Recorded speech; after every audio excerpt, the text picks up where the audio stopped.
자, 우리 한번 옆에 분들하고 서로 인사하시겠습니다. 우리 가정에서 온라인으로 예배하시는 분들도 우리 가족들과 함께 인사합니다. 우리 주 안에서 사랑하고 감사하고 축복합니다. 주 안에서 사랑하고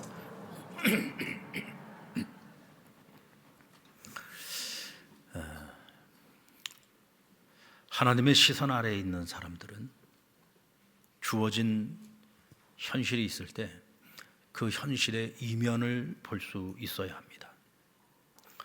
어떤 현실 속에 있든지 우리는 하나님의 시선이 우리를 지켜보고 있다는 사실을 절대로 잊어서는 안 됩니다. 여러분들에게 지금 어떤 현실이 있습니까? 그 현실을 나만 알고 있고 나만 겪고 있는 게 아니에요. 그 현실을 하나님께서 보고 계십니다. 주시하고 계십니다. 야곱의 가정은 밧단 아람에서 삼촌 라반의 집을 떠나서 브엘사바에 있는 아버지 이삭의 집으로 출발을 합니다.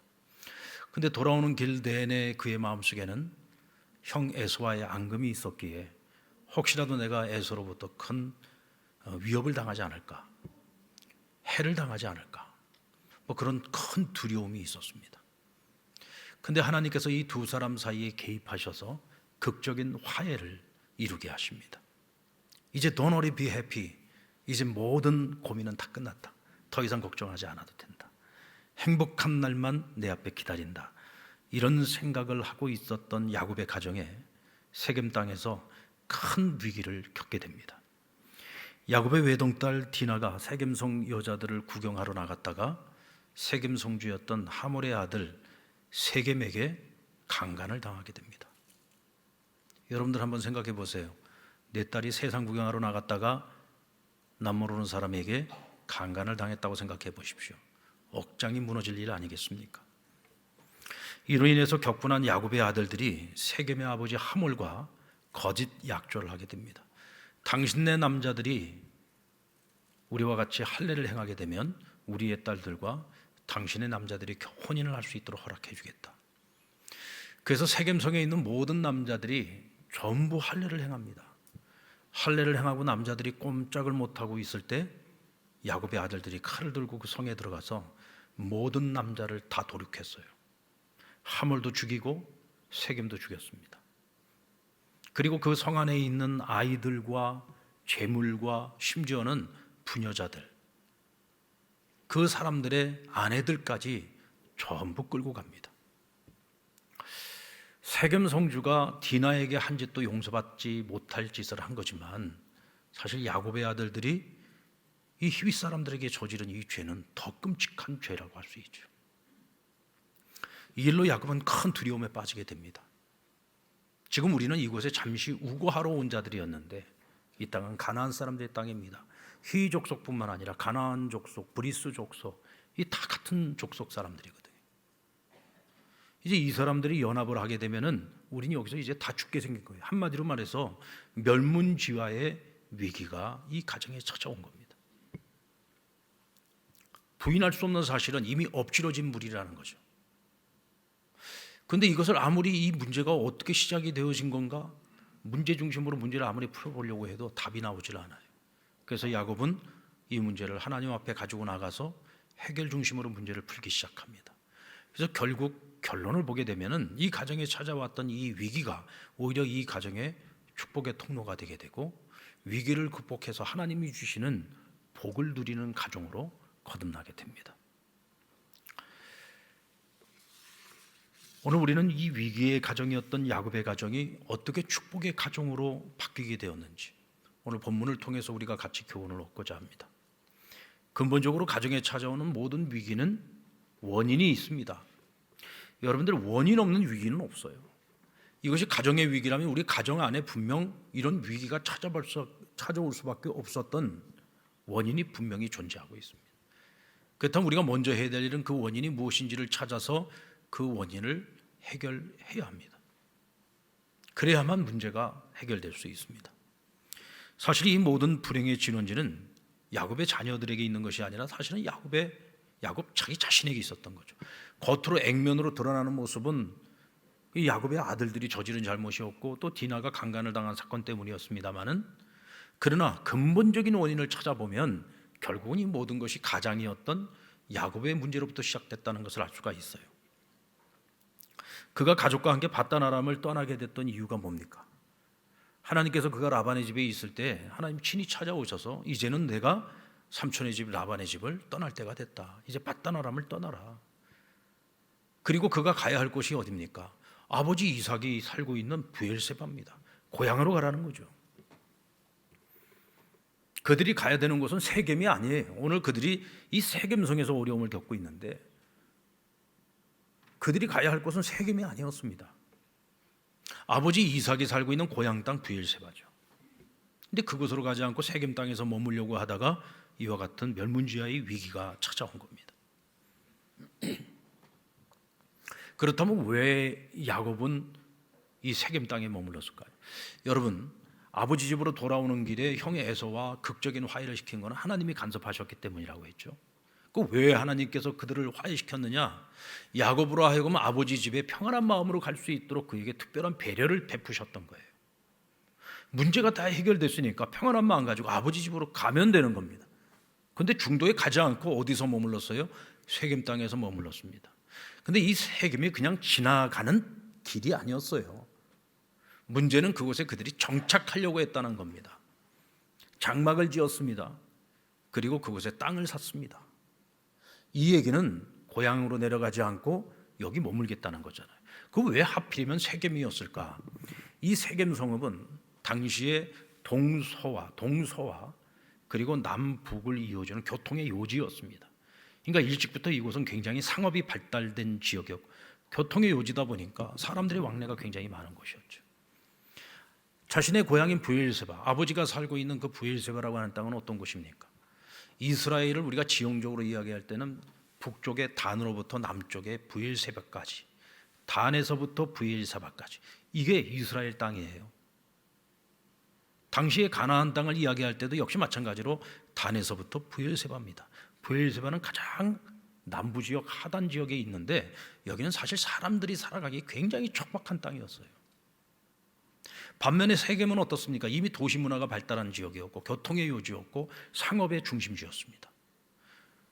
눈으로 보기에 이곳이 훨씬 더 성공의 가능성이 많은 거죠. 아브라함과 롯이 헤어질 때에 아브라함이 롯에게 내가 먼저 갈 곳을 정해라. 그때 롯이 어떤 기준을 가지고서 정했습니까? 자기 눈에 보기에 좋은 대로 물이 풍부했던 요단 들판을 선택을 합니다. 그래서 그가 찾아간 도시가 어디예요? 소돔성이었습니다. 하나님의 뜻과는 전혀 상관없이, 오늘 야곱도 마찬가지죠. 하나님의 뜻은 고향으로 내려가는 것인데 하나님의 뜻과는 전혀 상관없이 눈에 보기에 좋은 세겜성에 머무르려고 했다는 거죠.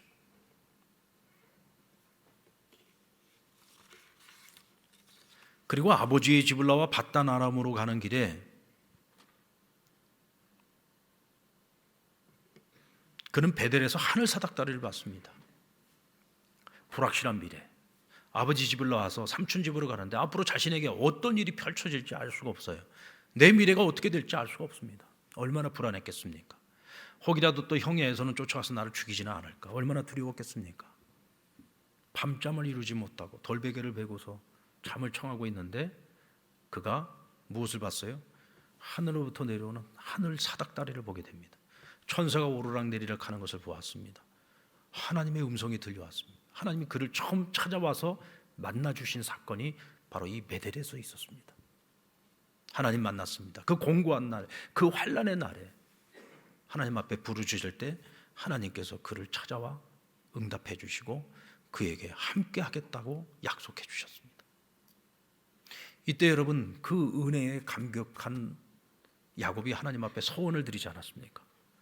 하나님께서 나와 함께 해주셔서 내가 굶지 않고 평안하게 잘 살다가 아버지 집으로 돌아오게 되면 내가 반드시 이곳에 와서 내가 세워놓은 이 기둥으로 하여금 여호와의 집이 되게 할 것이고, 하나님께서 나에게 재물을 주신다면 내가 가진 재물의 10의 1을 반드시 이곳에 와서 하나님께 재물로 드리겠노라고 하나님께 소원을 드렸습니다. 그런데 야곱이 받은 은혜 다 까먹었습니다. 하나님 앞에서 내가 은혜를 가지고서 드렸던 약속, 소원도 다 잊고 있었습니다. 한마디로 말해서 그의 머릿속에 베델이라고 하는 곳이 완전히 지워져 있었다는 얘기죠. 하나님이 그것을 기쁘게 여기지 않았습니다.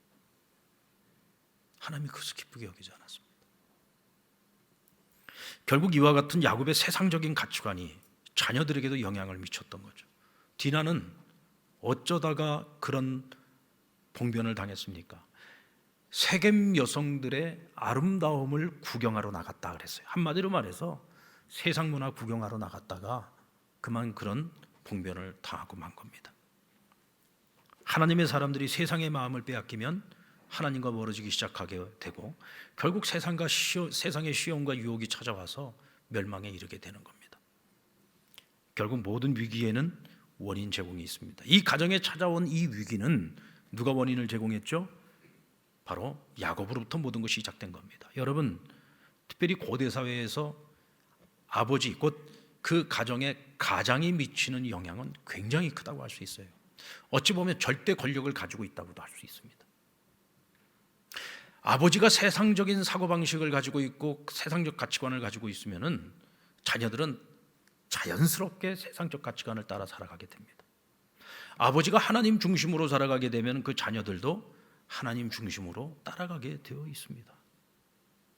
아버지의 영향은 너무나 지대하죠. 오늘날도 역시 마찬가지 아닙니까?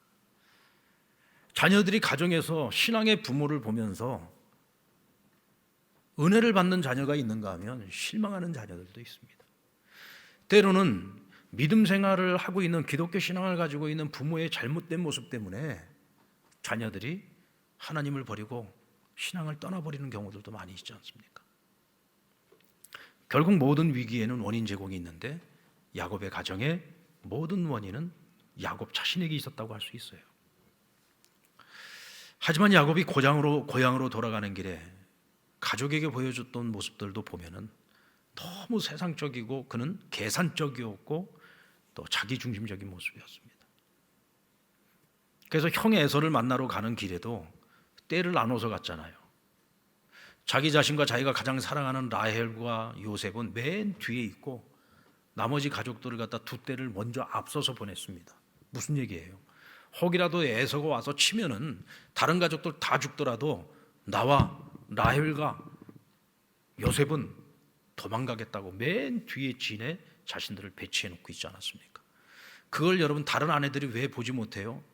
다른 자식들이 왜 그걸 보지 못했겠습니까? 나중에는 요셉에 대한 편애 때문에 다른 형제들이 그 요셉을 미디안 상인들에게 팔아먹지 않았습니까? 그 모든 원인 제공이 누구에게 있었어요? 이 야곱에게 있었던 것이죠. 근데 오늘 이 야곱의 가정에 찾아온 이 위기를 가만히 살펴보면 이거는 정말 끔찍한 재앙처럼 보입니다. 엄청난 위기처럼 보이죠. 근데 오늘 이 말씀을 가만히 살펴보고 있다 보면 이것은 저주가 아닌데? 이건 재앙이 아닌데? 오늘 여기에 감춰진 뭔가 하나님의 계획하심과 일하심이 있다는 것을 볼 수가 있어요. 우리가 무엇을 근거로 알 수 있느냐? 하나님은 야곱을 주시하고 있다는 겁니다. 한순간도 그에게서 시선을 떼지 않고 있어요. 그의 가정에도 시선을 떼지 않고 있다는 얘기입니다. 여러분, 때로는 우리도 믿음 생활하면서 하나님을 믿는다고 하고 하나님을 경외한다고 하면서 하나님 잊고 살 때가 있습니다. 하나님께 우리의 시선을 떼고 살 때가 있어요. 그러나 분명한 건 하나님께서는 우리에게서 시선을 떼지 않는다는 거죠. 오늘 야곱이 잠시 하나님을 잊고 있어도 하나님께서는 야곱을 절대로 잊지 않습니다. 하나님 계속 보고 계시고 주시하고 계십니다. 야곱이 잘못된 길로 걸어가고 있을 때 오늘 그의 가정에 찾아온 이 위기는 하나님께서 잘못된 길을 바로잡기 위한 극단적인 조치였다고 볼 수가 있죠. 하나님께서 개입하고 계시는 겁니다. 비록 이 가정에 불행이 찾아온 것은 사실입니다만은 그러나 이 불행보다도 더 큰 불행이 이 가정에 찾아오는 것을 하나님께서 막으시기 위해서 극단적 조치를 했다고 할 수 있습니다. 우리 인생에도 오늘 야곱의 가정에 찾아온 이런 위기와 같은 불가항력적인 재앙이 찾아올 때가 있습니다. 이때 여러분, 우리는 그것을 단지 재앙으로만 보지 마십시오. 단지 이것을 위기로만 보지 마시기 바랍니다. 왜? 하나님께서는 오늘 우리를 주시하고 있기 때문입니다. 야곱을 주시하셨기 때문에 하나님께서 간섭하셨듯이 하나님께서 우리를 주시하고 계시기에 오늘 우리 가정에 아니면 내 삶 속에 이런 위기가 찾아오는 겁니다. 그렇다면 이 위기를 우리가 잘만 극복할 수 있다면 이것은 위기와 재앙으로 끝나는 것이 아니라 하나님이 주시는 복으로 끝날 수 있는 겁니다. 아멘입니까? 자, 그렇다면 우리는 하나님의 뜻이 어디 있는지를 묻고 빨리 깨달아야죠. 1절 말씀 같이 읽어볼까요? 1절 시작. 하나님이 야곱에게 이르시되 일어나 베델로 올라가서 거기 거주하며 내가 내 형 에서의 낯을 피하여 도망하던 때에 내게 나타났던 하나님께 거기서 제단을 쌓으라 하신지라. 하나님께서 야곱에게 이 위기를 극복할 수 있는 길을 가르쳐 주셨습니다. 빨리 베델로 올라가라는 겁니다. 베델로 올라가라. 내가 나를 처음 만났던 그곳, 너가 그 공고한 날, 그 환난의 날에 내가 너를 찾아가서 위로해 주었던 바로 그곳, 내가 절망 중에 하나님께 부르짖었던 바로 그곳, 주님을 처음 만났던 곳, 처음 하나님께 기도했던 곳, 하나님의 위로를, 하나님의 약속을 받았던 바로 그곳 베델로 올라가라는 겁니다. 베델로 올라가라는 것은 너가 새로운 마음을 가지고 다시 시작해보라는 거죠. 다시 시작해보자. 야곱은 어떻게 이와 같은 하나님의 음성을 들을 수 있었을까요? 여러분, 야곱이 위기 때마다 가장 잘했던 것이 한 가지가 있어요. 우리가 다른 건 몰라도 이거 하나만큼은 야곱에게 꼭 배워야 되는 것입니다. 그는 위기가 있을 때마다 목숨을 걸고 하나님께 매달리고 기도했습니다. 하나님과 씨름했어요. 우리가 잘 아는 야복나루에서 천사와의 씨름을 여러분들 기억하시죠? 환도뼈가 위골됐습니다. 밤새워 천사와 씨름하느라고 환도뼈가 위골이 돼서 쩔뚝발이가 됐습니다. 그런데도 불구하고 천사를 놔주지 않아요. 그래서 천사가 결국은 그를 축복하는데 어떤 축복을 주었죠? 이제부터는 더 이상 너를 야곱이라고 부르지 마라. 야곱은 속이는 자란 뜻이잖아요. 뒤꿈치를 잡은 자란 뜻이 아닙니까? 얼마나 부끄러운 이름이에요. 근데 이제는 더 이상 너를 야곱이라고 부르지 말고 하나님과 겨루어 이기었다라고 하는 뜻의 이스라엘이라는 이름으로 그를 다시 거듭나게 해주셨습니다.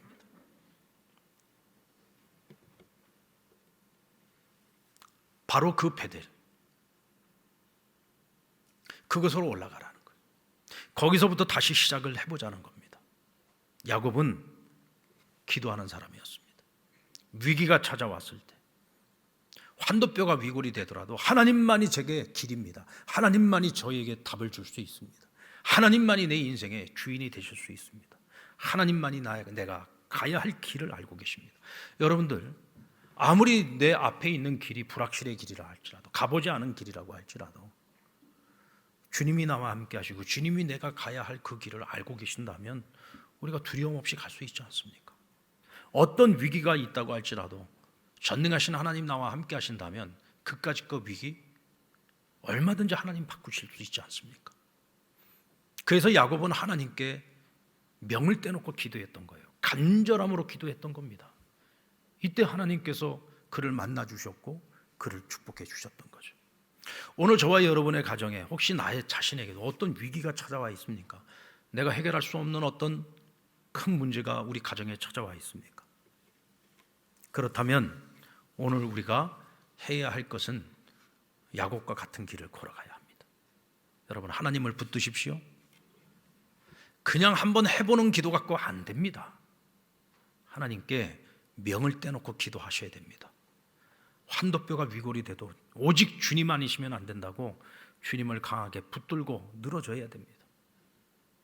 하나님 앞에서 답을 얻고자 몸부림쳐야 되는 거죠. 천사와의 씨름을 해야 되는 겁니다. 어떤 분의 남편이 알코올 중독으로요, 아내와 가족을 너무 힘들게 하는 거예요. 그런데도 이 아내는 그 남편이 미움보다도 불쌍한 마음이 드는 거예요. 너무 불쌍한 거예요. 정말 남들 같으면, 웬만한 가정 같으면 벌써 이혼했을 가정인데, 그런데 이 아내의 마음에 하나님이 그를 불쌍히 여기는 마음을 주시는 거예요. 그러니까 이혼을 할 수도 없어요. 심지어는 남편을 피해서 도망을 다녀야 될 정도입니다. 그런데도 그 남편이 너무 불쌍한 거예요. 누가 주신 마음입니까? 하나님 주신 마음이죠. 하나님이 그 마음을 주셨을 때에는 분명 하나님께서 뭔가를 하시겠다는 거 아닙니까? 너가 포기만 안 하면 내가 뭔가를 할게, 내가 해줄게 하고 하나님이 사인을 주시는 거죠. 그래서 제가 그랬습니다. 방법은 한 가지밖에 없습니다. 이 사람을 알코올에 중독이 되게 만들어서 평생을 이 사람의 인생을 지금 쥐고 흔들고 이 사람을 불행하게 만들고 있는 이 사단 마귀로부터 그를 해방시키지 않고는 길이 없다. 병원 가서 상담을 한다고 해서 이 문제가 해결이 되겠냐? 여러분들 병원 가서요 알코올 중독자들이 치료받는다고 해도 거기서 치료받고 나오면은 또다시 반복됩니다. 그게 그렇게 쉽게 해결되는 문제가 아니에요. 평생을 그러고 살았는데 어떻게 그게 하루아침에 바뀌겠습니까? 그를 하루아침에 바뀌게 할 수 있는 분은 하나님밖에 없어요. 그래서 제가 이렇게 기도하자 그랬어요. 술을 먹기는 먹되 술을 딱 먹게 되면 그 순간에 목줄기를 타고 알코올이 들어갈 때 식도가 타는 것 같은 고통을 당하게 해달라고. 술 냄새만 맡아도 그냥 우역질이 나오게 만들라고. 배창자가 찢어지는 것 같은 고통이 임하게 해달라고. 그렇게 하나님께 구하자. 그러면 내 몸이 찢어지는 고통 속에서 어찌 술을 마시겠냐? 술 냄새만 맡아도 역겨워서 다 토하는데 어떻게 술 입에다 대겠냐? 그 방법 말고는 다른 방법이 없다. 그래도 하나님이 당신의 마음속에 그를 불쌍히 여기는 마음을 주셨으니 당신이 명떼 놓고 하나님 앞에 매달려서 기도하면 하나님이 그거 안 해주시겠냐? 그 대신에 그냥 한번 해보자 하는 기도 갖고는 안 된다. 오늘 야곱처럼 명떼 놓고 하나님 앞에 하는 기도를 한번 해보자. 그러면 야곱에게 하나님이 찾아오시고 야곱에게 위기를 극복할 수 있는 답을 주셨던 것처럼 분명히 하나님께서 일하시고 역사하시고 당신의 기도에 응답하실 것이다. 그러면 여러분 위기가 결국은 전화위복의 축복으로 바뀌지 않겠습니까? 야곱의 가족이 위기를 극복하고 하나님의 복을 누리게 된 것은 야곱의 결단이 있었기 때문입니다. 먼저 야곱은 하나님의 말씀대로 베델로 올라가 여호와께 제단을 쌓기로 결단합니다. 이 가정에 찾아온 위기 해결의 우선순위는 하나님의 말씀을 따르는 거예요. 하나님이 가르쳐 주신 대로 베델로 올라가는 것입니다. 그 베델로 올라가는 이유가 뭐죠? 여호와께 제단을 쌓기 위한 겁니다. 한마디로 말해서 예배 회복을 위해서 올라가는 것이죠. 야곱은 이 명령을 받았을 때 자신의 가정에 찾아온 모든 위기의 원인이 자신에게 있다는 것을 비로소 깨달았어요. 내가 그동안에 베델의 은혜를 잊고 살았었구나. 내가 그동안에 하나님을 잊고 살아왔구나. 그동안 내가 은혜의 자리, 기도의 자리를 그동안 잃고 살았구나. 내가 예배의 자리를 잃고 살았었구나. 비로소 그것을 깨달은 겁니다. 그러므로 야곱은 가족에게 하나님 말씀을 따라 베델로 올라가자고 명령합니다. 우리 3절 말씀 같이 읽겠습니다. 시작. 우리가 일어나 베델로 올라가자. 내 환난 날에 내게 응답하시며 내가 가는 길에서 나와 함께 하신 하나님께 내가 거기서 제단을 쌓으려 하노라 하며. 내가 공고했던 날 나를 찾아와 주시고 만나 주시고 위로해 주시고 내게 약속을 주셨던 그 자리, 하나님께서 함께 하셔서 내가 돌아오는 날에 하나님 앞에 제단을 쌓겠다고 약속했던 그 자리, 그 자리에 와서 내가 하나님과의 약속을 지킴으로써 다시금 하나님 앞에서 새로운 삶을 시작하겠노라고 결단하고 온 가족과 함께 베델로 올라간 것입니다. 여러분, 우리 가정에 어떤 종류의 위기가 찾아와 있습니까? 여러분에게 지금 어떤 위기가 찾아와 있습니까? 요한3서 2장 2절 말씀에 보면 사랑하는 자여 내 영혼이 잘된 같이 내가 범사가 잘되고 강건하기를 내가 간구하노라. 오늘 여기 보면은 하나님이 주시는 축복은요, 하나님이 주시는 축복은 영혼이 잘되는 것이 우선순위입니다. 내가 범사가 잘되면 내 영혼도 잘된다는 말이 아니에요. 내 영혼이 잘되면 범사가 잘된다. 먼저 영적인 축복이 먼저요, 그 다음에 범사가 잘되는 축복이 오는 겁니다. 자, 그렇다면 오늘 우리 인생에 범사에 문제가 생겼습니다. 그렇다면 뭐에 문제가 있는 거죠?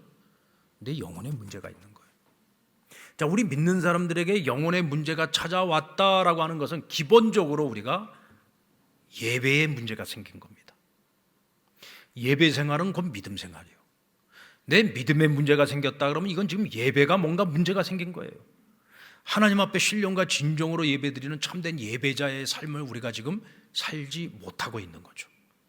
그러니까 내 영혼에 문제가 찾아오는 거고, 영혼에 문제가 찾아오니까 오늘 야곱의 가정처럼 이런 위기가 찾아오게 되는 거예요.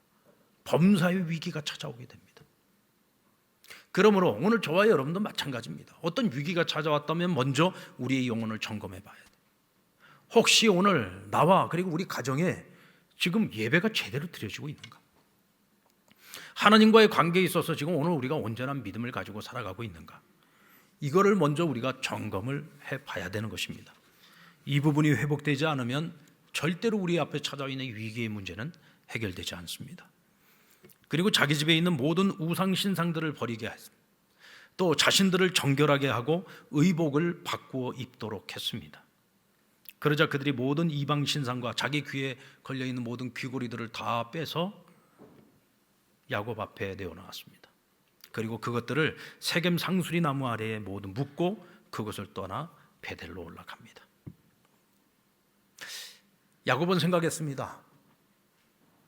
하나님의 시선이 우리를 보고 있을 때 오늘 우리 가정에 하나님이 기뻐하시지 않는 것이 무엇이 있을까? 그 첫 번째가 우상단지였습니다. 삼촌 라반의 집에서 나올 때 그의 딸들이었던 아내들이 아버지가 정말 애지중지하는 드라비넴이라고 하는 우상단지가 있는데 그걸 훔쳐왔어요. 그러니까 이 딸들은 무슨 생각을 했냐면 아버지가 복을 받은 것이 야곱이 이 집에 들어와 가지고 하나님이 함께 하심에 복을 받았다는 생각을 못하고 그 라반도 그런 생각을 했는데 이 딸들은 그 생각을 못했던 것 같아요.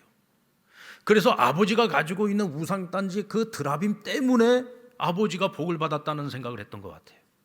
그래서 그 드라빔을 훔쳐갖고 나왔어요. 다른 아내들도 마찬가지입니다. 그러니까 이 집에 여호와 하나님을 섬기는 신앙도 있었습니다마는 그런 우상단지들을 모셔놓고 그것을 섬기고 있었단 말이죠. 어떻게 보면 혼합 종교가 그 가정 안에 자리하고 있었던 거죠. 신이라면 어떤 신이든지 다 우리가 모신다면 한 신이라도 더 모시면 우리가 그만큼 더 복을 받지 않겠는가? 그것이 하나님 보시기에 얼마나 가증한 일인지를 모르고 있었던 거죠. 야곱도 몰랐고 그의 아내들도 몰랐던 겁니다. 그런데 이 사건을 통해서, 이 위기의 사건을 통해서 야곱이 자기 자신을 돌아보고 자기 집안을 관찰을 해보면서 하나님의 시선으로 볼 때 이거야말로 정말 하나님이 가증히 여기는 거였구나.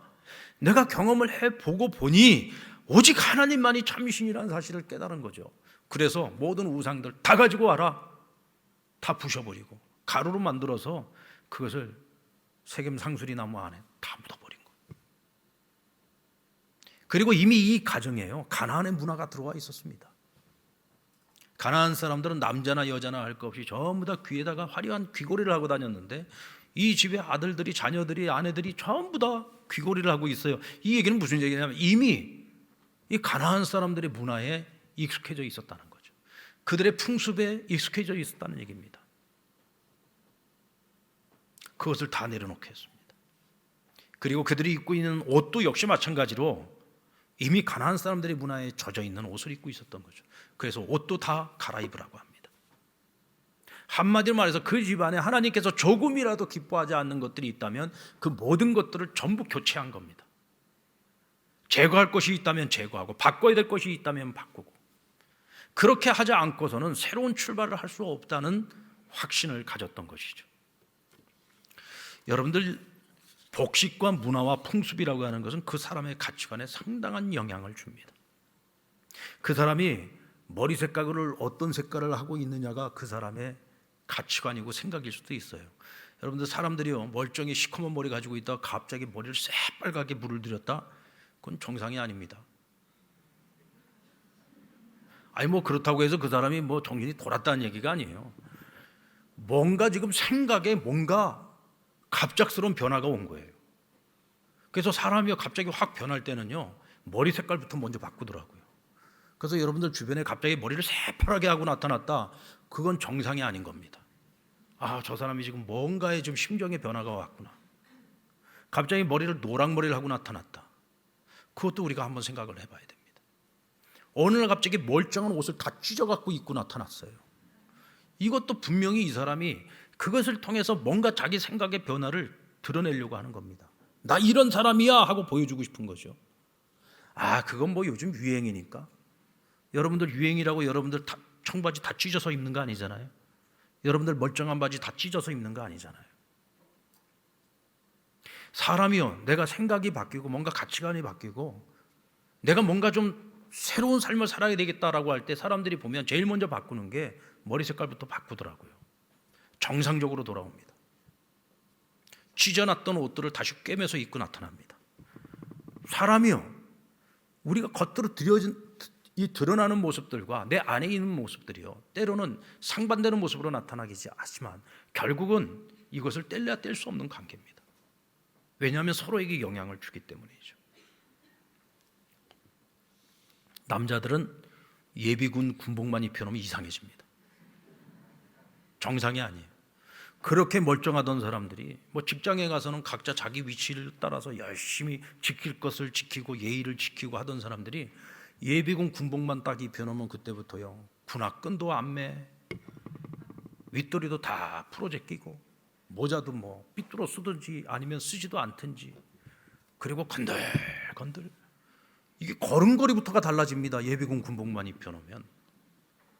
이게 옷이 가지고 오는 그 사람에게 주는 영향력이에요. 그거 하나만 봐도 알 수 있죠. 여러분, 목사가 목사 가운을 입고 건들건들 다닐 수 있겠습니까? 목사 가운을 입는 그 순간에 사람이 걸음걸이도 달라지는 거예요. 그렇죠. 양복을 입은 것과 그냥 일반적으로 편한 옷을 입었을 때 또 달라지는, 사람이 이 복식이라고 하는 건 굉장히 중요한 거예요. 그게 사람에게 영향을 미치는 것이죠. 아이들이 청소년기를 지나갈 때 방황을 많이 합니다. 담배를 피고 술을 마시면은 내가 굉장히 멋있는 것처럼 착각에 빠져요. 마치 내가 무슨 드라마의 주인공이나 된 것이냐.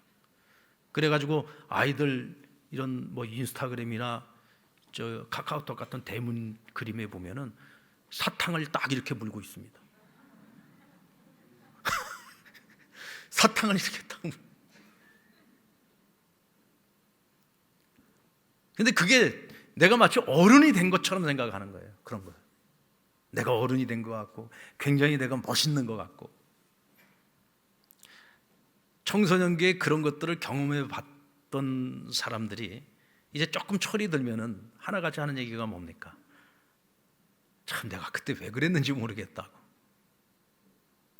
사실 조금만 시간이 지나서 돌아보면 정말 그게 어떻게 보면 참 미련한 일이고 어리석은 일이고 해서는 안 될 일들이었는데, 그냥 질풍노도의 시기니까 그냥 봐주고 넘어가면 되는 거 아니야? 라고 생각할 수 있겠지만 정작 시간이 지나고 나서 그때를 돌아보면 후회가 된다니까요. 제가 그런 청년들도 많이 만나봤어요. 그때 내가 왜 그랬는지 모르겠어요. 제 허파에 바람이 들었었는가 봐요. 내가 그때 왜 그랬는지 모르겠어요. 저는 그때 그게 굉장히 멋있는 줄 알았어요. 마치 그걸 하면 내가 어른이라도 된 것처럼 생각을 했다는 거예요. 왜 애들이 술 맛을 알면 얼마나 알겠습니까? 애들이 담배를 피면서 담배 맛을 얼마나 알겠어요? 뭐 기껏해야 뻐끔이나 필 텐데. 그게 멋있다고 생각을 하는 거거든요. 친구들하고 같이 오토바이를 타고 막 굉음을 울리면서 막 폭주를 합니다. 사람들이 다들 피해가죠. 마치 자기가 무서워서 피하는 것이냐 착각을 합니다. 그게 굉장히 멋있다고 생각을 하는 거예요.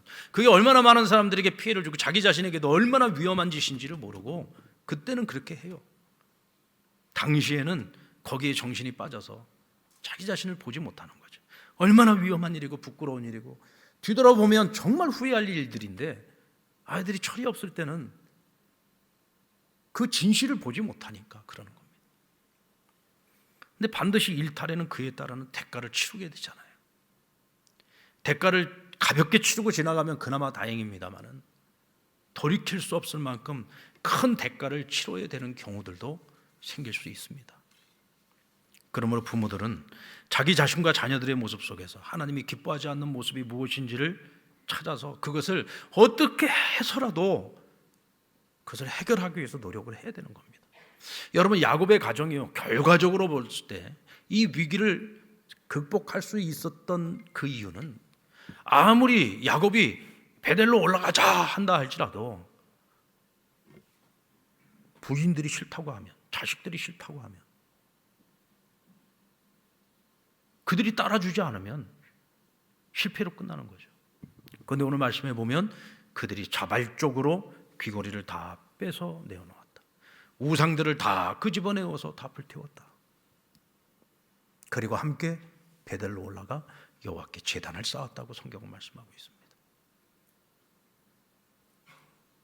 온 가족이 베델의 뜻에, 아니 야곱의 뜻에 순종했던 거죠. 하나님의 뜻에 순종했던 겁니다.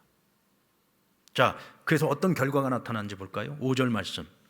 그들이 떠났으나 하나님이 그 사면 고울들로 크게 두려워하게 하셨으므로 야곱의 아들들을 추격하는 자가 없었더라. 할렐루야. 야곱이 생각할 때는 멸문지하의 위기였는데 하나님이 간섭하시니까 어떻게 돼요? 아무것도 아니에요. 아무것도 아니에요. 지금 나는 죽고 사는 문제인 것 같은데 하나님께서 하시니까 이건 아무것도 아닌 거예요. 왜?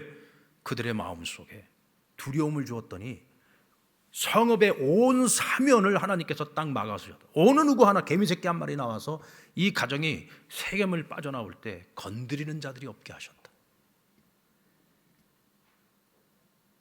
여러분, 하나님께서 함께 하시면, 하나님의 오른손으로 붙들고 계시면은요, 누구도 와서 흔들지 못하는 겁니다. 그 어떤 원수도 와서 우리를 쓰러뜨리지 못하는 거예요. 근데 이와 같은 결과가 어떻게 주어졌느냐? 온 가족이 하나님의 뜻을 따라서 순종할 때 이와 같은 결과가 나타났다는 거예요. 근데 여기서 끝난 게 아닙니다. 9절 말씀을 보시면 같이 읽겠습니다. 시작. 야곱이 밧단 아람에서 돌아오매 하나님이 다시 야곱에게 나타나사 그에게 복을 주시고, 하나님이 이 가정에 다시금 복을 주셨다라고 말씀을 하십니다. 위기를 극복하는 것으로 끝난 것이 아니라 하나님께서 다시금 야곱의 가정을 복을 주셨다라고 말씀을 하십니다. 전화위복의 기회가 됐다는 얘기죠. 다시는 너의 이름을 속이는 자 야곱이 아니라 하나님과 겨루어 이기었다는 이스라엘이라는 이름으로 부르라고 말씀하십니다. 생육하고 번성하라고 말씀하십니다. 내 허리에서 나오는 자들이 왕이 될 것이라고 말씀하십니다. 그 약속은 다 이루어졌습니다. 사랑하는 여러분, 전화위복의 축복이 야곱의 가정에 임했던 것처럼 저와 여러분의 가정에도 이와 같은 은혜와 축복이 넘치기를 주의 이름으로 축원합니다. 내일부터 수요일까지 3일 동안 행복부흥회가 있습니다. 가족부흥회가 있습니다. 여러분들, 가정이 행복해지기 위해서는 배워야 됩니다. 배워야 됩니다. 배우지 않으면요, 그냥 막연하게 우리는 이럴 것이다, 이렇게 하면 될 것이다 라는 생각을 가지고 살아갑니다. 그러면 반드시 위기가 찾아옵니다. 배우셔야 됩니다. 하나님께서 이번에 오시는 목사님 통해서 우리 가정이 소통하는 법을 가르쳐 줄 겁니다. 우리의 가정들을 믿음의 가정으로 온전히 세워나가는 길을 가르쳐 줄 겁니다. 우리가 하나님 말씀을 통해 야곱이 베델로 올라갔던 것처럼 우리도 하나님의 말씀을 붙들고 베델로 올라가서 전화위복, 위기를 넘어서 복을 누리는 그런 저와 여러분, 우리 사랑하는 모든 상남의 가정들이 되시기를 주의 이름으로 축원합니다.